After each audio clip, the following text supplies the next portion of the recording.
Good evening. Today the topic I am taking up is continuity. तो last class में हमने limit को ख़त्म किया था। अब कंटिन्यूटी शुरू करने जा रहे हैं। लिमिट एंड कंटिन्यूटी, यहाँ पे कंडीशन में एक डिफरेंस है कि लिमिट में केवल हम लेफ्ट हैंड लिमिट और राइट हैंड लिमिट को निकालते हैं। अगर वो इक्वल होता है तो हम बोलते हैं कि भाई लिमिट एग्जिस्ट करता है। बट कंटिन्यूटी में एक और कंडीशन जुड़ जाता है, जो कंडीशन है कि left hand limit, right hand limit and value of the function at that point, ये ऑल थ्री सेम होना चाहिए। अगर हम लिटरल मीनिंग देखें कंटिन्यूटी का, तो ये है कि जो चीज़ लगातार हो। तो मैथ्स में फंक्शन के भी केस में ये सही बैठता है, क्योंकि फंक्शन जो है अगर किसी पॉइंट के अराउंड मीन्स पॉइंट के साथ अगर वो लगातार है, मीन्स उसका वैल्यू लगातार सेम जा रहा है मीन्स कि अगर चेंज कर भी रहा है तो कोई ब्रेक नहीं है, तो हम उसे कॉन्टिन्यूअस फंक्शन बोलते हैं। तो अब जैसे कंटिन्यूटी का जो हमारा कंडीशन है वो जस्ट सपोज कोई फंक्शन है F X at X is equal to A. हम कंटिन्यूटी चेक करना चाहते हैं। क्या होगा? लिमिट, सबसे पहले लेफ्ट हैंड लिमिट हम लेंगे। Left hand limit x tends to a minus function F X is equal to F A is equal to limit x tends to a plus, means की right hand limit F X. ये तीनों हमें equal होना चाहिए, तब हम बोलते हैं कि फंक्शन कंटिन्यूअस है। अब जैसे मैं एग्जांपल देता हूँ, पॉलिनोमियल है, तो पॉलिनोमियल तो लगातार कॉन्टिन्यूअस होता है अपने डोमेन में, लेकिन अदर फंक्शंस के लिए हमें कई बार टेस्ट करना पड़ जाता है। आज के दिन मैं 2-3 सवाल बनाऊंगा ताकि आपका जो थोड़ा सा क्लैरिटी आ जाए। नेक्स्ट क्लास में 2-4 सवाल और मैं लगाऊंगा।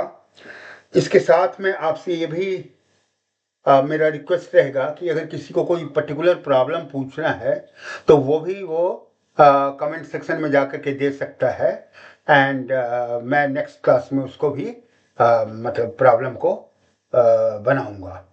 तो अभी जो है, सबसे पहले हम पहला सवाल बनाते हैं। सिंपल सा सवाल है। टाइम मैंने रखा हुआ है पूरे वीडियो का 12 to 15 मिनट, या मैक्सिमम 20 मिनट्स आप रख लें। तो पहला जो हमारा प्रॉब्लम है वो है क्या, एक फंक्शन डिफाइंड है mod x by x when x is not equal to 0 is equal to 1 when x is equal to 0। तो मॉड के बारे में अभी तक जो आपको पता होगा कि मॉड जो है ये हमेशा पॉजिटिव वैल्यू को दिखाता है, यानी कि जब भी हम मॉड को खोलेंगे और अगर निगेटिव वैल्यू है तो उसको निगेटिव से ही ओपन करेंगे ताकि निगेटिव निगेटिव पॉजिटिव हो जाए, एंड अगर पॉजिटिव वैल्यू है तो पॉजिटिव से ही ओपन होगा। ठीक है, तो इस केस में हम सिंपल लेते हैं। हमारे पास कंटिन्यूटी हम कहाँ चेक कर रहे हैं? At x is equal to 0 पे। तो हमें ये पता है कि f0 1 है, तो फंक्शन का वैल्यू पता है, हमें केवल right hand limit and left hand limit निकालना है। तो शुरू करते हैं लेफ्ट हैंड लिमिट से। तो लेफ्ट हैंड लिमिट क्या होगा? Limit x tends to 0 minus. अब आप देखें, जब जैसे 0 माइनस हुआ तो x का वैल्यू क्या हो गया? Slightly negative. 0 माइनस है तो स्लाइटली निगेटिव। तो ये जो मॉड x है, चूंकि ये निगेटिव हो गया, तो इसको जब हम ओपन करेंगे तो ये माइनस से ओपन हो जाएगा, तो ये हो जाएगा minus x divided by x. तो ये हम लिख सकते हैं limit x tends to 0 minus -1 means कि लेफ्ट हैंड लिमिट -1 हो गया। अब हम आते हैं राइट हैंड लिमिट। ये हुआ limit x tends to 0 plus. जैसे प्लस आया तो ये मॉड में आप जरा देखें क्या होगा। ये प्लस होते ही ये प्लस से ओपन होगा तो ये हो जाएगा x अपन x। ये क्या हो गया, limit x tends to 0 plus 1 यानी 1। तो हम यहां देख रहे हैं क्या कि f0 तो 1 है but LHL is not equal to RHL। ठीक, तो क्या ये हमारे कंटिन्यूटी के कंडीशन को फुलफिल कर रहा है? नहीं कर रहा है, क्योंकि तीनों इक्वल होना चाहिए। तो ये फंक्शन क्या है, एट x बराबर 0 पे discontinuous, at x equal to 0। ठीक, अब हम नेक्स्ट सवाल पे आते हैं।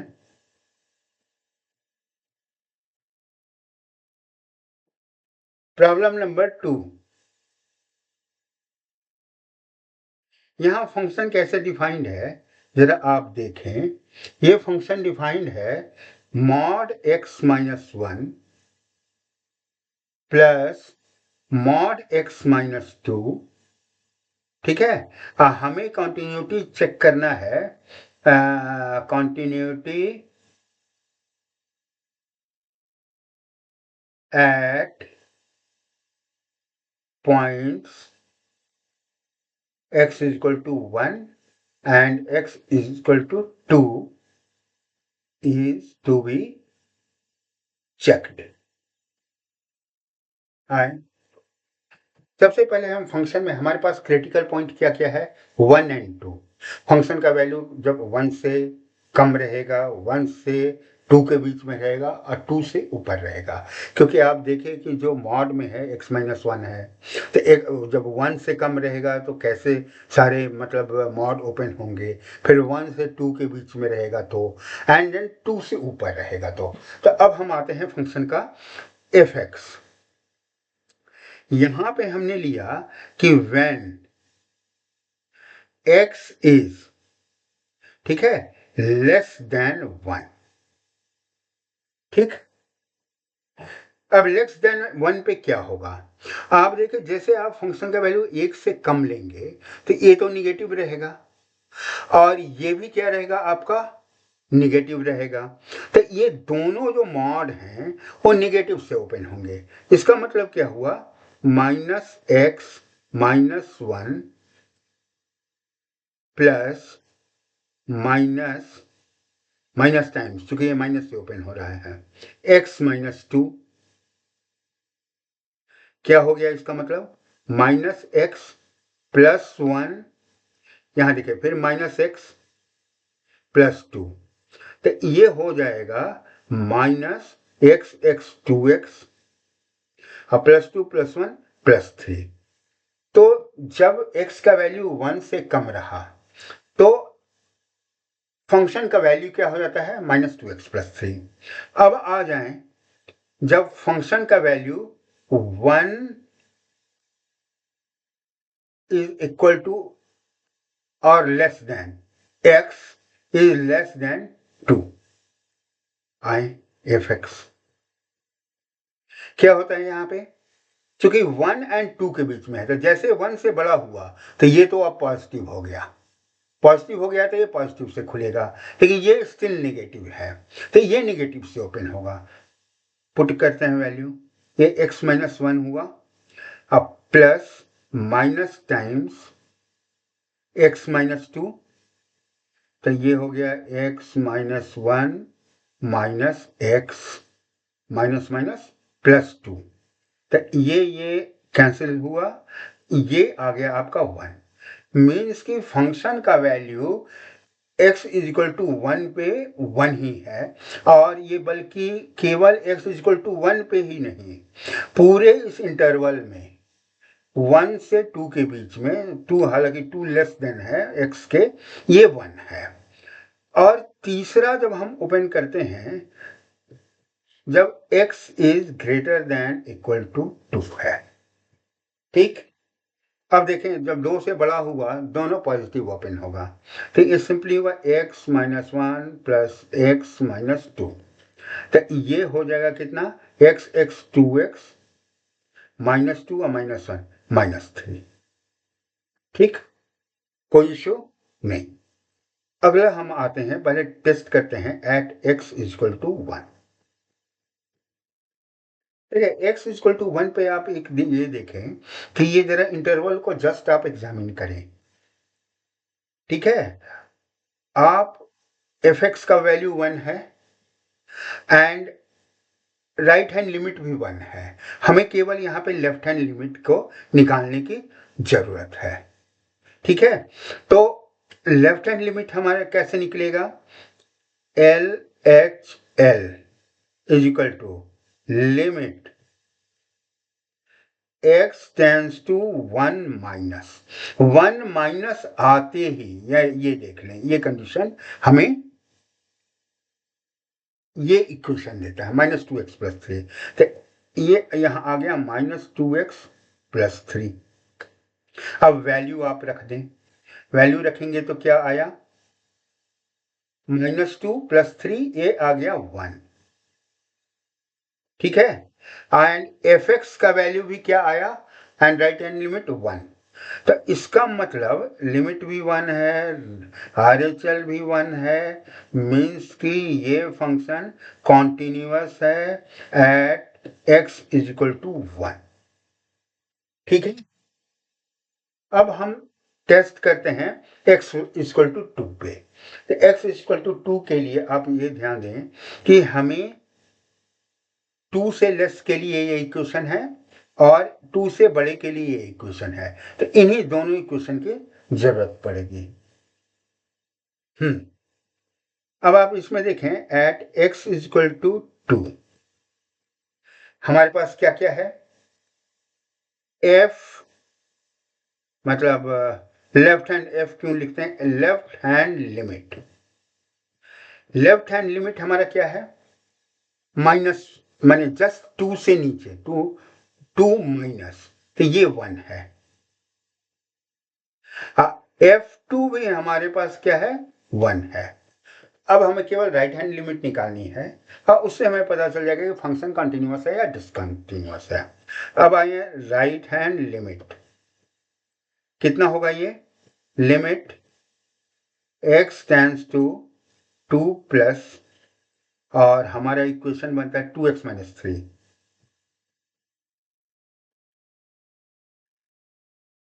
2 का वैल्यू रख दें 4 माइनस 3 इक्वल टू 1। क्या हम देख रहे हैं, LHL limit and RHL all equal to 1। इसका मतलब क्या हुआ कि function is continuous at x equal to 2। इसका मतलब ये हुआ कि इस प्रॉब्लम में जो आपको दिया गया फंक्शन जो है x इक्वल टू 1 पे भी और x इक्वल टू 2 पे भी कॉन्टिन्यूअस है। नाउ हम थर्ड सवाल करते हैं, प्रॉब्लम नंबर 3। प्रॉब्लम हमारा क्या है, fx is equal to greatest integer function of x plus 1 minus greatest integer function of x। सबसे पहले तो मैं ये बता दूं कि ग्रेटेस्ट इंटीजर फंक्शन क्या होता है। ग्रेटेस्ट इंटीजर फंक्शन होता है कि उस इंटीजर से नीचे जो ग्रेटेस्ट इंटीजर हो। इसका मतलब है कि अगर हम 10.5 है तो 10.5 से नीचे सबसे बड़ा इंटीजर कौन सा है, 10 है, तो 10.5 का ग्रेटेस्ट इंटीजर फंक्शन कितना हो गया, 10 हो गया। इसी तरह हम 8.01 लें, इसका GIF निकालें तो ये 8 आ जाएगा।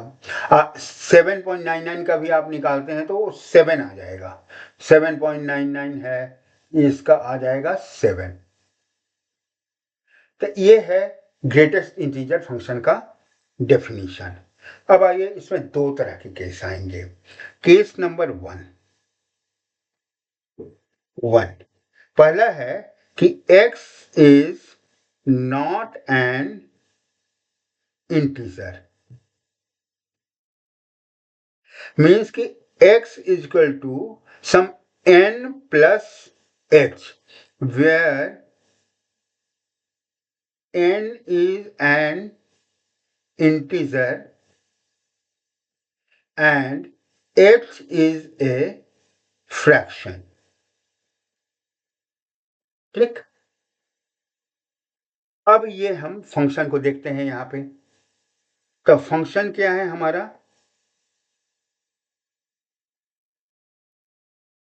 x प्लस 1 माइनस एक्स, ये दोनों ग्रेटेस्ट इंटीजर फंक्शन में है। अब आप x प्लस 1 को क्या लिखेंगे, n plus 1 plus h minus x को क्या लिखेंगे, n प्लस h। ठीक, आपको हमने यहां डिफाइन किया कि h इज ए फ्रैक्शन। तो जब भी आप ग्रेटेस्ट इंटीजर फंक्शन निकालते हैं तब फ्रैक्शन क्या होता है, उसके नीचे का हमें इंटीजर लेना होता है। तो ये फंक्शन h जो है, ये फ्रैक्शन, ये यहां से खत्म हो जाएगा। तो जो आपका ये बचेगा n प्लस 1 प्लस h, इसका ग्रेटेस्ट इंटीजर इससे कम, h तो फ्रैक्शन है, कोई होल नंबर एंड ये तो है नहीं, तो ये n प्लस 1 ही रहेगा एंड n प्लस h का n होगा। ठीक, अब आप यहां पे ध्यान दें कि n कैंसल आउट होगा, बचेगा हमारे पास 1। तो आपका कोई भी वैल्यू हो, कोई भी x का इंटीजर वैल्यू हो, ये जो दोनों का मतलब ये फंक्शन है, दो का जो डिफरेंस है, ये हमेशा 1 ही रिजल्ट होगा। इसका मतलब क्या है कि फंक्शन का वैल्यू हम लेफ्ट हैंड लिमिट लें, राइट हैंड लिमिट लें और फंक्शन का वैल्यू लें, ये तीनों इक्वल रहेगा 1 for all integers. By definition तीनों इक्वल है तो फंक्शन इज कॉन्टिन्यूअस। अब हम नेक्स्ट लेते हैं कि जब फंक्शन ये क्या कहलाता है आपका इंटीजर नहीं होता है, नहीं इंटीजर होता है, नॉन इंटीजर तो हमने ले लिया। Now let x is an integer and x is equal to n। ठीक है, कोई इश्यू नहीं। फंक्शन क्या होगा, फंक्शन हमारा है grey x plus 1 minus x.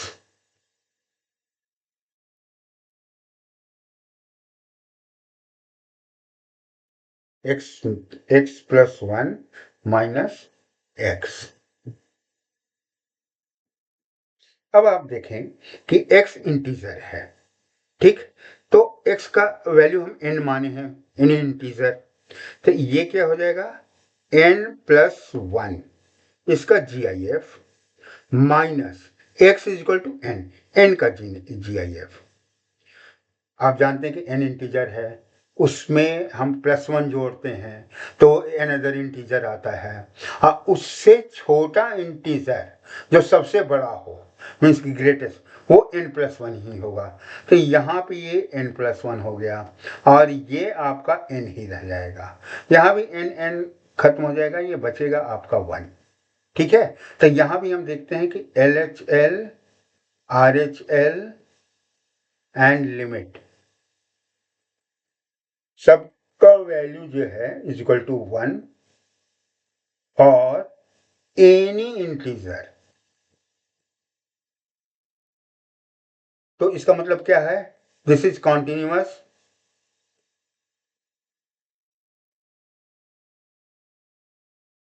For all integers. पहले केस और दूसरे के केस को अगर हम मिला दें तो हम कह सकते हैं it is continuous for all x.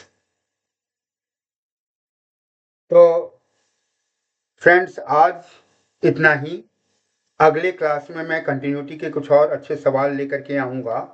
साथ में मैंने सीबीएसई बोर्ड के पेपर्स देखे, उसमें कुछ प्रॉब्लम इस ढंग के आते हैं कि फंक्शन का वैल्यू दिया होता है और उसमें कोई के या लेमडा करके कोई एक कांस्टेंट टर्म लगा देते हैं एंड देते हैं कि ये फंक्शन कंटिन्यूअस है, और उस कंटिन्यूटी मैंने कंटिन्यूअस होने के लिए वो के या लेमडा का वैल्यू क्या होगा वगैरह वगैरह ये सारा आता है। तो ये भी मैं अगले क्लास में करूँगा। और आपसे अगेन रिक्वेस्ट है कि आप लोग अगर कोई कमेंट्स देना चाहें, चूँकि मेरा ये तीसरा क्लास है और मैं इम्प्रूवमेंट चाहता हूँ एंड ये चाहता हूँ कि जो सर्विस मैं दूँ वो बेस्ट दूँ, तो उसके लिए आपका फीडबैक बहुत ज़रूरी है। तो मैं यही कहूँगा कि आप लोग अपना कमेंट्स ज़रूर दें एंड साथ में अगर आपको अच्छा लगे तो ज़रूर लाइक सब्सक्राइब जो भी है वो दें। नेक्स्ट क्लास में मिलते हैं कंटिन्यूटी के साथ ही, उसके बाद मैं नया चैप्टर शुरू करूँगा। Good night, thank you very much.